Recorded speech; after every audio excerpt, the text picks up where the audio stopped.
Hello, welcome to another edition of Car Conversations with me, your host Chris Ward, fiction writer, author of the Tube Riders series and the Slim Hardy mystery series as Jack Benton, the Dinosaur Apocalypse Lamb's World Gone Down series as Benton Ford, the Delightful Christmas series as CP Ward, and some more. You know by now. You can read them all online. But anyway, so what I want to talk to you about today, I've got to be quick 'cause it's freezing cold, and I just turned off the heater because otherwise the noise is really annoying. So I've got about 10 minutes before it gets dark and the car gets too cold and my hands won't gesture properly. So anyway, today I'm going to talk about the formats you can publish online.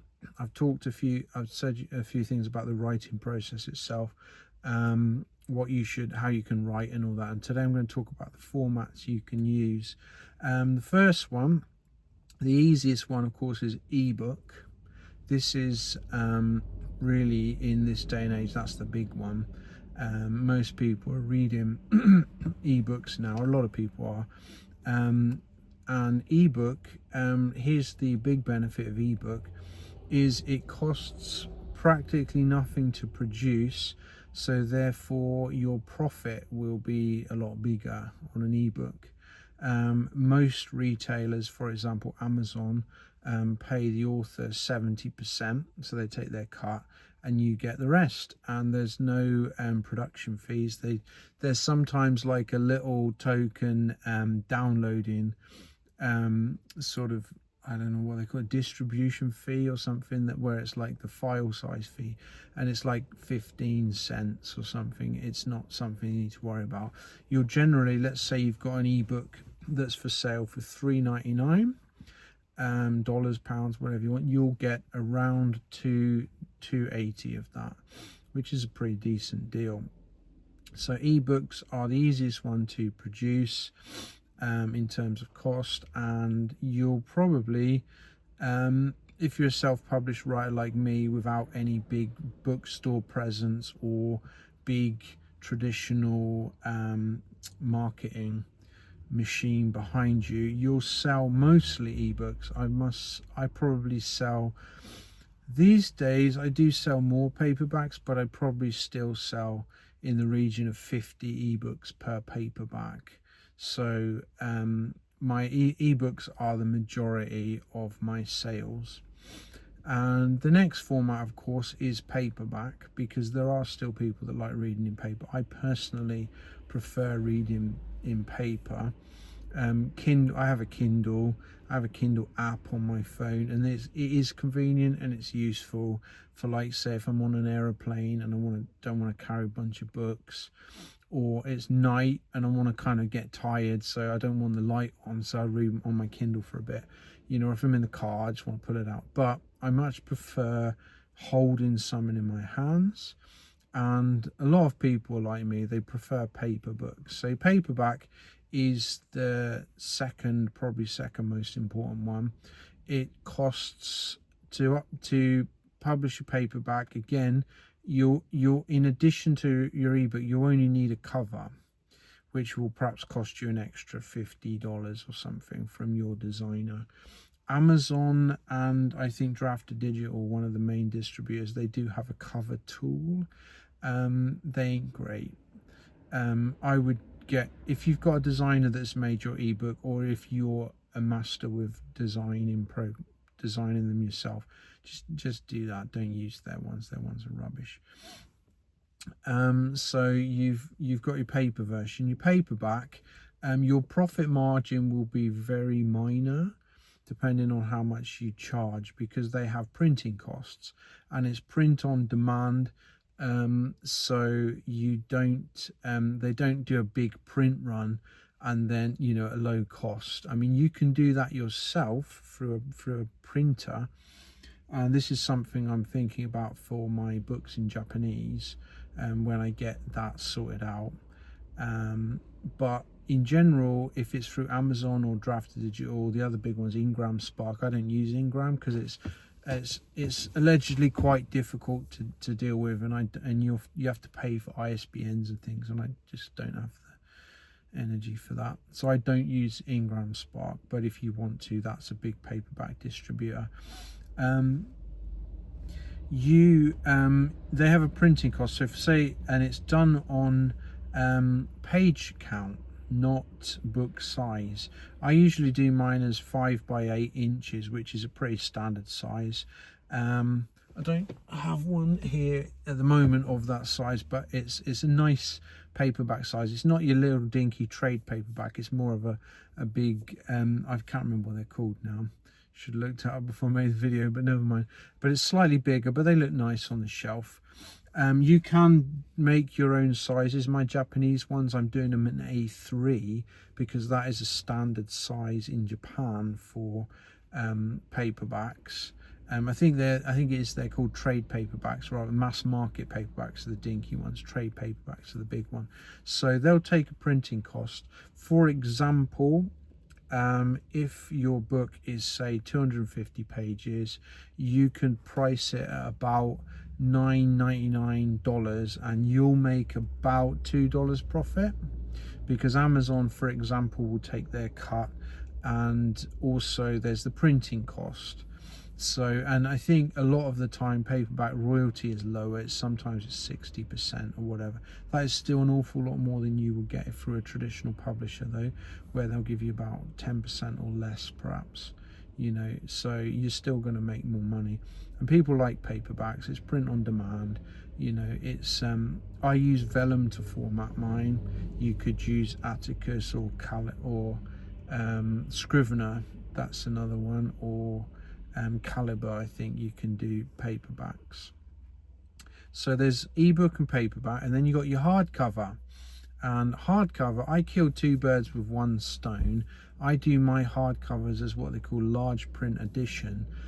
So I whack on my vellum program, I put the font and the spacing as high as they'll go, which is about 18-point font, I think. And I think I use Baskerville.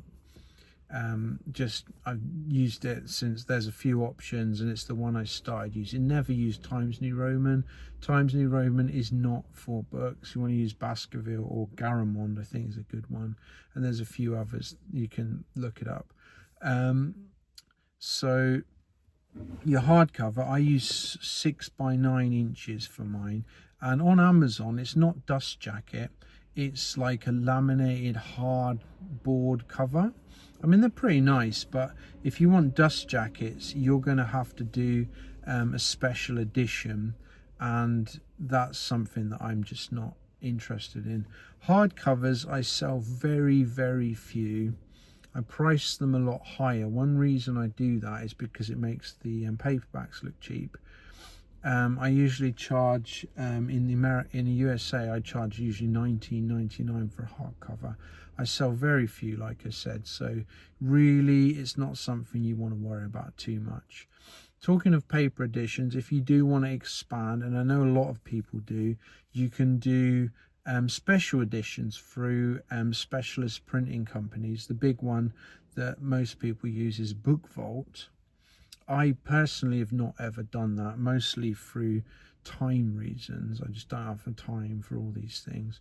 And, you know, I'm on the way home from a job, you know, and I just don't have time to do that kind of thing. But a lot of full-time authors do that. They do special editions through Book Vault, and then they sell them or raise money for it using Kickstarter. Now, if you want to use Kickstarter, I am not the person to ask. I have never used it. I haven't aptly, and I've donated to a couple. Pledged to a couple of Kickstarters, but all I know about it is what I've seen on Facebook from other writers. I've never used it. Again, it's on the list. I'd like to try it at some point, but I don't know from personal experience how to use Kickstarter. So that's special editions. Don't ask me about that. The other one is audiobook. Now, I do know a fair bit about audiobooks. Audiobooks are very much a growing market. because people do it on their applications. None of this boxes of CDs anymore. No one does that. It's all downloadable files, and audiobooks make up a pretty decent chunk of my income. Now, the way I do it is Amazon has a company called ACX, which is the how do you say, the production arm of Audible. So you just go to acx.com and you can audition for narrators. So what you do is you put up a sample of the book, and you put an audition script up, and narrators that are interested in doing your book will read that script, and then you get to pick the best one. And this is a really good way of you'll get a bunch, but it depends what kind of payment you're prepared to do.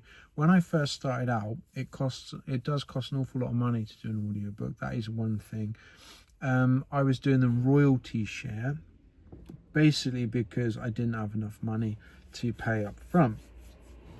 And if you offer, I think the lowest you can offer is $50 per finished hour, which for an audiobook producer is not a lot of money.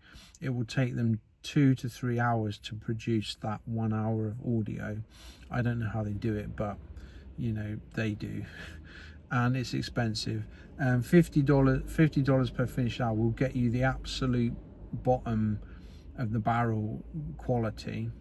Probably the only lower quality would be royalty share. Although saying that, most of the guys that I work with now started off royalty share, and over time, because I could afford it, I bought out the rights to those royalty share books. Not all of the ones I work with royalty share were great. Some of them, you get a lot of prima donnas and things in the audiobook world, in my own personal experience. So if you do get a good narrator, you've got to keep them. They're worth gold. Fantastic. I've got 3 that I work with mostly. Two on my romance books, my rom-coms, and 1 on my mysteries, and they're fantastic. All 3 of them are brilliant. I wouldn't change them, let's put it that way. And but if you can afford to pay, say, $250 per finished hour, you're going to get some really, really top quality audio talent working on your books. And an audiobook, for example, my books, just to give you an estimate of the cost, my books cost around about $1,000. I pay usually between $150 and $200 per finished hour, depending on the narrator. And my books are about a 60,000 word book will cost about $1,000. So, like I say, ain't cheap. But if you distribute them, if you have a series and you distribute it to BookBub's Chirp app. Chirp is the BookBub.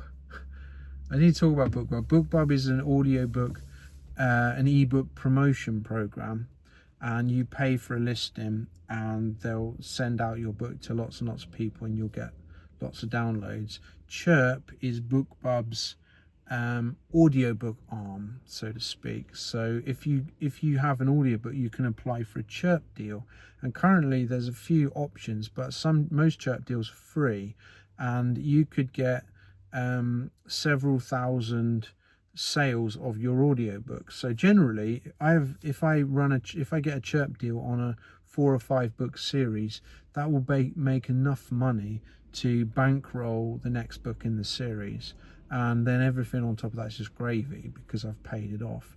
So it is worth it in the long run. But what I would say to you, if you're going to do audio, do it on a series that sells in ebook. If it doesn't sell in ebook, it's not going to sell in audio, and you're not going to make any money.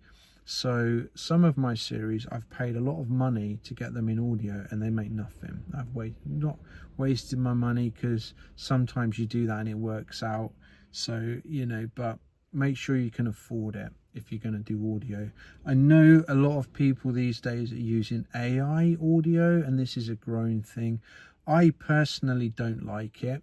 If you want to use it, that's up to you. I'm not going to sort of go into any detail because I don't use it and I don't like it.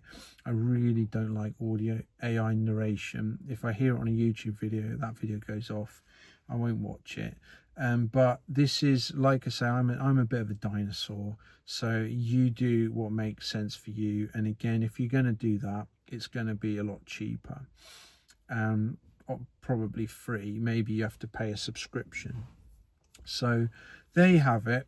There's your four your main formats: ebook, paperback, hardcover, and audiobook. So you could do special editions. You know, on Amazon you're allowed to do lots of different ones. You could do a hardcover and then a large print edition. You're allowed to do kind of stuff like that, and it will list them all together. And if you've got lots of different ones on there, it makes your book look very professional. So, but I would suggest, first of all, you start with your ebook. That's the most important one, and then get your paperback up. Don't worry about hardcover, particularly if it's going to cost them a lot of money to make the cover. Like, I don't think I've made my money back on any of mine, even on a small fee for the cover. Paperback and ebook are your big sellers. If your book sells in ebook, I would consider getting it done in audio, because it will probably sell in audio. That's another thing. You can have a book set free on Amazon, on the other sites, wherever, but your audio book, which is connected to it, will still be paid. And a lot of sites like Amazon sometimes does a deal, so even though the ebook is free, you can still make money from the paperback and the audiobook. So, you know, there's lots of options available. Anyway, it's getting dark and I'm getting cold, so I'm going to let you go now. So thank you if you've listened all the way to the end. I am Chris Ward, and just bringing you just the best news ever on self-publishing and about writing and other things I'm going to talk about soon. Right, thank you, and speak to you again soon.